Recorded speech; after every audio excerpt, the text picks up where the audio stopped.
And I said, oh no, and I went home that night to my folks' house in Dallas where I grew up at, and I went into a depression for about 6 or 8 weeks. I felt sorry for myself. I felt like I was entitled to a nice car, a nice job, without having to work for it. And I woke up kind of early one Sunday morning. Several weeks later, there was a religious program on that Sunday morning. And I really wasn't looking for any religion out of the television, but the preacher was preaching a message, so I decided I'd watch for a while. I turned the television on, and lo and behold, there he was, looking me right in the eye. His name was Oral Roberts. I'd like to tell you, ladies and gentlemen, here today that a miracle happened that Sunday morning. You see, the miracle was that Sunday morning, Oral Roberts was not asking for any money. That's supposed to be funny. Anyway.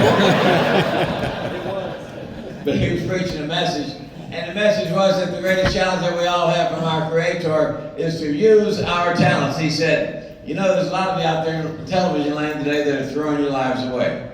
He said, you're wildly in the throes of self-pity. He said, you feel sorry for yourself, you feel like the world owes you favor. He said, let me tell you something, the world doesn't owe you a favor. He said, you owe the world a favor. He said, get up, go to work, and make something out of your life. And that was a seminal event in my life. He said, get up, go to work, and make something out of your life. So I went up the next day and I got a job at a small furniture store there in Dallas. And that furniture store was located about 40 miles from my parents' house, but I had no car. Well, I learned that you had to, in business and life, you do what you have to do when you enjoy the price. So I got up every morning at 7 o'clock, rode the bus 2 hours out there, 2 hours back. But I found something I was good at. I was good at retailing. And I began to read some books like Think and Grow Rich by Napoleon Hill and The Magic of Believing by Claude Bristol. And I began to reprogram my stinking thinking. And after about 18 months being there at that furniture store, I learned I was pretty good at selling furniture. I began to dream of having my own furniture location.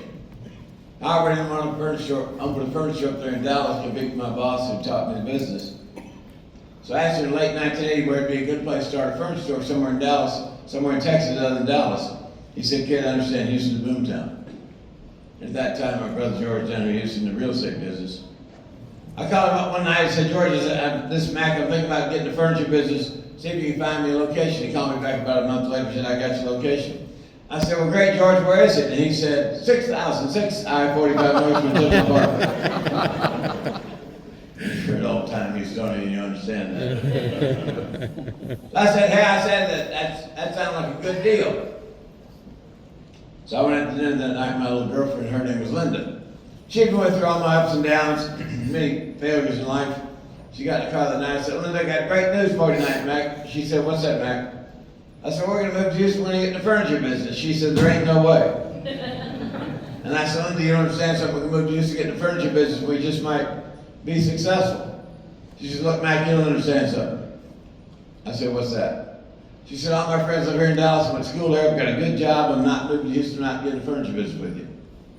Well, I learned if you're going to be successful in business and life, above all, you have to be persistent, never give up. So I kept asking her in the night and asking her. Finally, about 11 o'clock, that's about the 40 times she got very frustrated with me. She slammed her hand on the dashboard. She said, I'll tell you what, Mac. She said, I'll move to Houston, I'll get in a furniture business with you, but you're going to have to marry me first. And I got to think of myself, this woman has put me on a difficult decision. But then I came up with what I consider to be an entrepreneurial brainstorm. I thought to myself, where else can I get an employee this cheap? I said, you got a deal.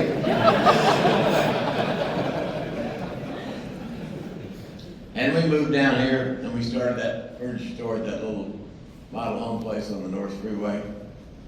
It had been occupied, it had been abandoned for 2 years, occupied by these homeless people, and they had no plumbing. So it was a mess when we got there. And for the first year, I think we slept at that furniture store. Couldn't afford to have anybody steal our inventory. And it was not unusual at all to sell out of inventory at 9 or 10 o'clock on Saturday night. We had a U-Haul truck that we rented. I'd drive that truck to Dallas, meet my friend at his furniture store there 2 or 3 in the morning, buy $10,000 worth of furniture. That's all the money we had, bring it back down to Houston, sell it on Sunday. You know, I'm sure a lot of y'all in this room, you've gone through the same thing. You do what you have to do, and you don't pay the price, you enjoy the price. And you keep going. And you keep scratching, you keep clawing, you keep fighting, you try to take care of those customers. So that's where we started in 1981. I told the story many times. I always told the story that we started off with $5,000. My wife corrected me. She went to one of these speeches the other day and said we started off with $3,500. Time flies when you're having fun, right? And so I've been there at Gallery Furniture North Freeway for 45 years now. My desk is at the front. I don't have a secretary. I don't have anybody screening people. People come right up and they see me and they talk to me every day. And the shocking part is, over the past 44 years, I've seen these people come by and they want money. They want rent payment. They want money for gas for their car. And they have no hope. There is nothing like the sight of an amputated soul. There's no prosthetic for that.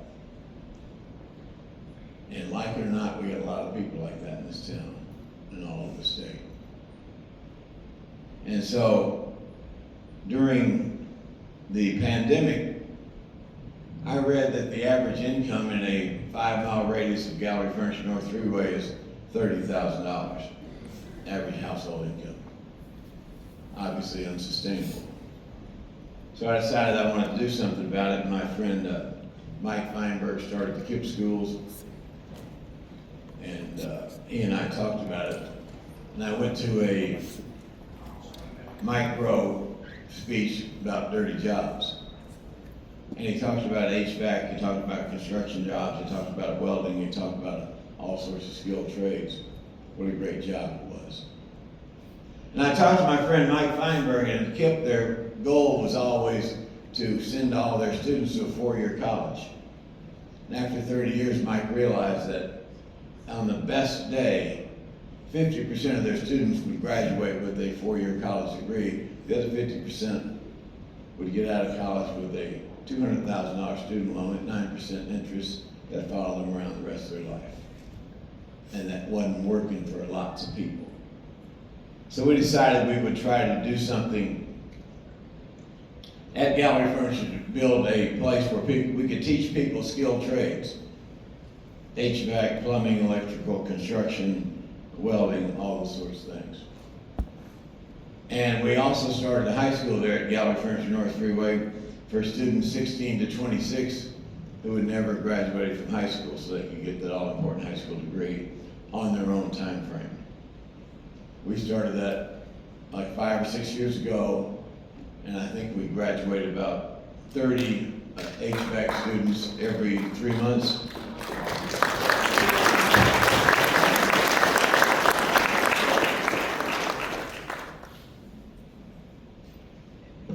We pay for everything. We pay for the instructors, we pay for the equipment, we pay for classrooms, we pay for the teaching.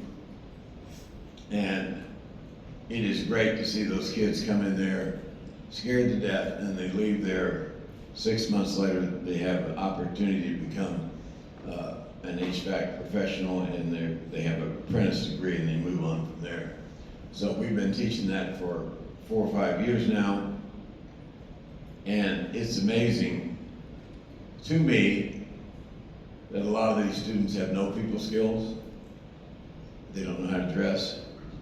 They don't know anything about conflict resolution. And they're in a bad way. But you know, it's up to us to change. It's up to us to change. My mentor, W. Edwards Deming, that was talked about in that introduction so apropos, he said we all have a responsibility for the well-being of our community. He said we all have a responsibility for the well-being of our community. And so I got this kid that works for me. His name's Bryson. He's like, I've probably hired over the past 45 years, or the neighborhood kids come and hang out and they work at the store. I probably hired 200 of them, about 10 years old and under. And about 50 of them still work there. They're in their 40s now. But little Bryson started for me about 4 years old. 4 years ago, he was 8 years old. I don't know how I met him, but he came up there and he has a great personality. And he started working with us. And he comes up there every weekend and on school holidays, summertime.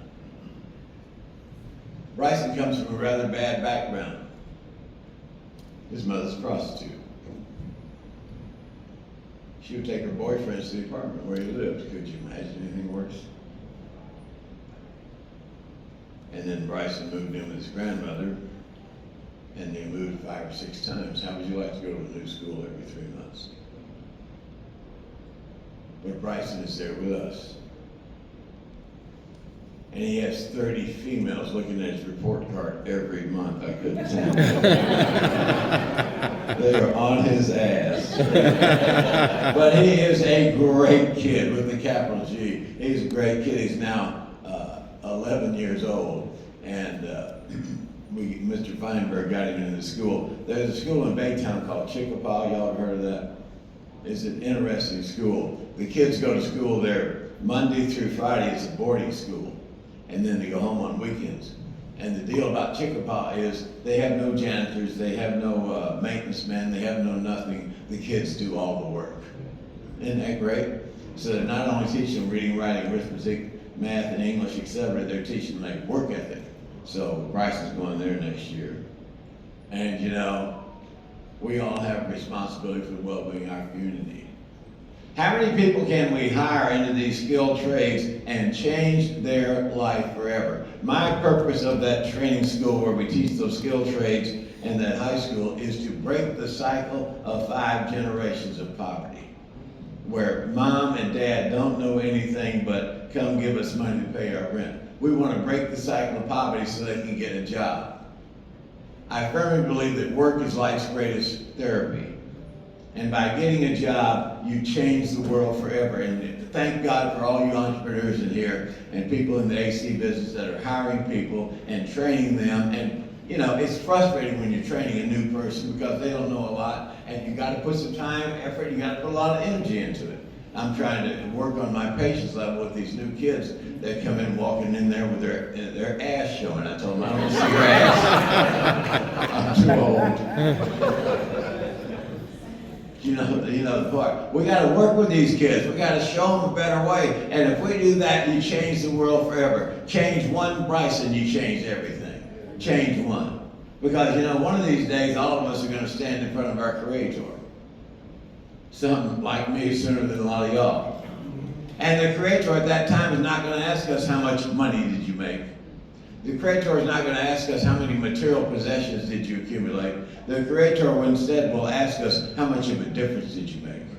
And the greatest economic engine in the world is in this country called free enterprise, where people like you hire these kids and teach them and get them a skilled trade, and it changes their life forever because they're somebody, because they have a job. I'll tell you a couple quick stories about work being life's greatest therapy. I have a child, her name is Elizabeth. When she was in junior high school, her mother started noticing she was doing all these strange compulsions and rituals. And Linda, my wife, came to me and said, there's something wrong with Elizabeth. I said, well, let's take her to a doctor, we'll get it fixed. So I took her to many North Houston area psychiatrists out there, and they all said they'd never seen such a severe case before of obsessive compulsive disorder, Howard Hughes disease. And they said there was no hope for this child.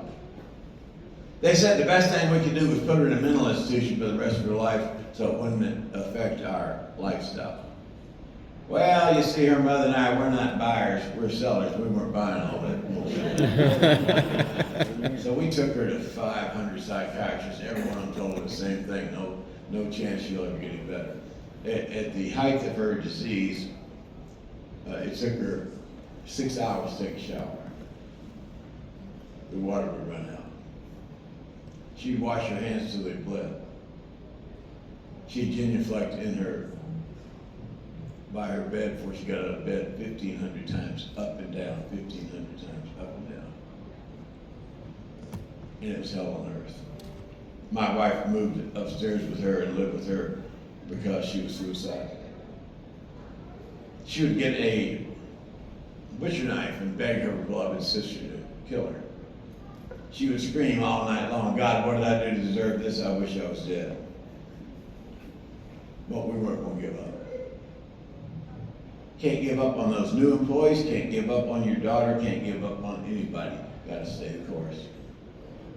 So finally one cold, snowy February day, and we kidnapped her and put her on an airplane, took her up to the McIngvale Clinic, which is a place for kids with OCD that treats teenagers in Topeka, Kansas.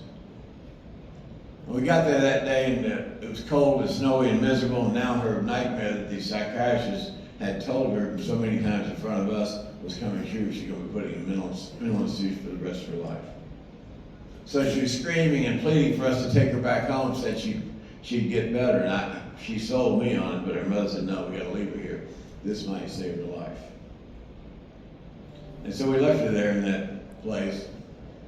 She sat down and cried. This little girl came and sat down beside her. She said, I cried when I got here too, a month and a half ago, but this place saved my life.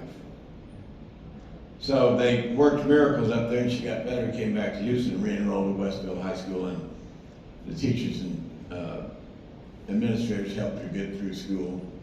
Then she had another severe breakdown because, you see, mental illness is a cruel disease. No one knows who it may strike or why. Mental illness never goes away, it lasts forever. My child will always be walking on the edge of a cliff. I cannot keep her from falling. So she relapsed, and at that time Minniger moved to Houston, went back to Minniger here in Houston and got back out. And she'll always have mental illness. But then she started working with people with OCD as a counselor when she was in college at U of H, and she learned that by helping people with the disease, she helped herself. She learned that work was life's greatest therapy. Anyway, fast forward now, the kid has a PhD. She's one of the premier OCD specialists in the world because work saves her life. How many lives can you and I save today through this magic excellence called work? Work brings purpose and meaning to life.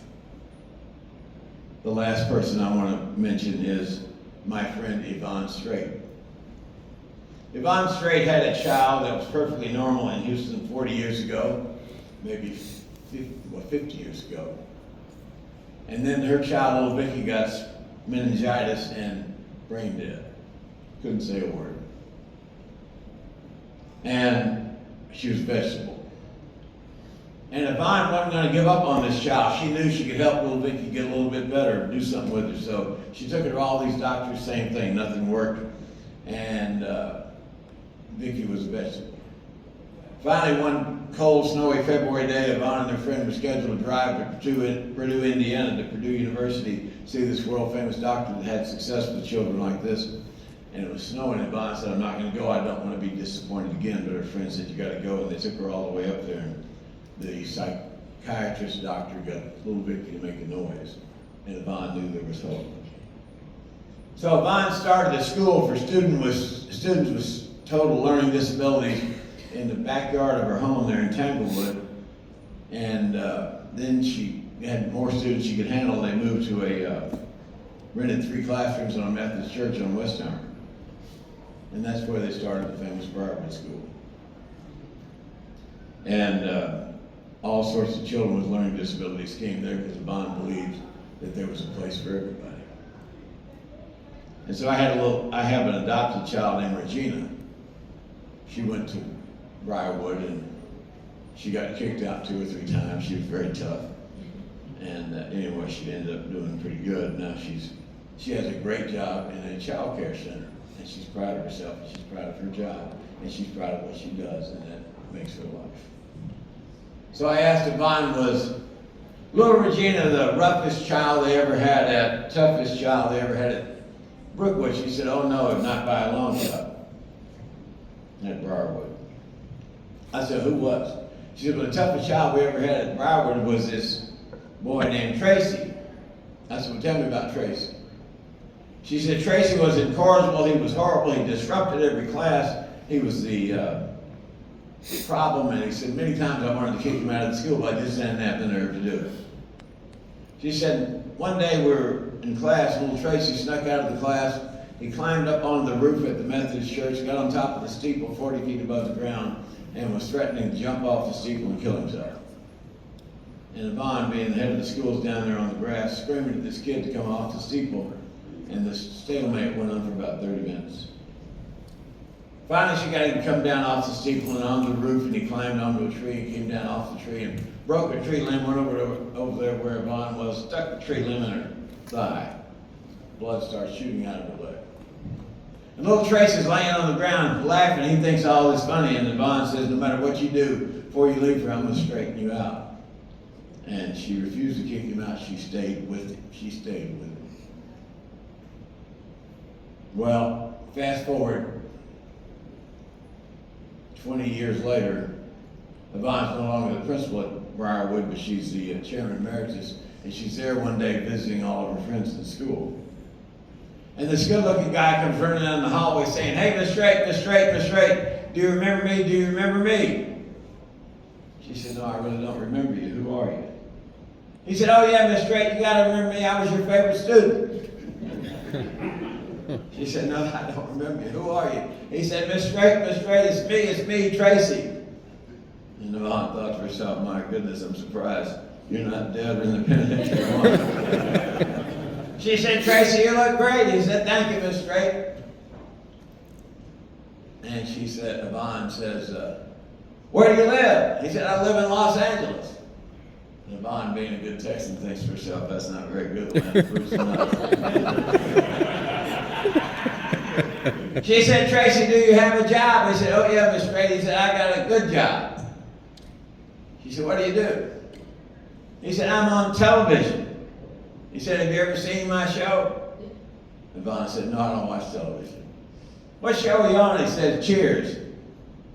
His name's Woody Harrelson. No. His name's Woody Harrelson. His father assassinated the federal judge in San Antonio. Think he came from a bad background? Just like those employees out there, you can change their life. So a couple of years ago, Yvonne was writing a book about her experiences at Briarwood and Brookwood. So she called up Woody Harrelson's agent in Los Angeles, gave her the background, said I wanted to talk to him, get his permission to put his story in my book. He says, I'll give him the number, but he'll never call you back. He called her back 15 minutes, kept her on the phone for 2.5 hours crying. What a difference we can all make in those kids' lives. That's part of our job. Our job is to make a lot of money. Our job is to be successful. Our job, most of all, is to delight a lot of customers. But if we can hire 2, 3, 4, 5 kids that were the least last and lost and turn them into great citizens, we can change the world. I have nothing but total admiration for everybody in this room. I know what it's like to face those payroll problems. I know what it's like to collect that money from somebody who doesn't want to pay. I know what it's like to have that impossible job with a customer that you can't please no matter what you do. I know what it's like to get up every day and grind it out. God bless you for what you do. The essence of the exercise is to teach others how to do this great job and change their life forever, because work is life's greatest therapy, and work brings purpose and meaning to life. Thanks very much.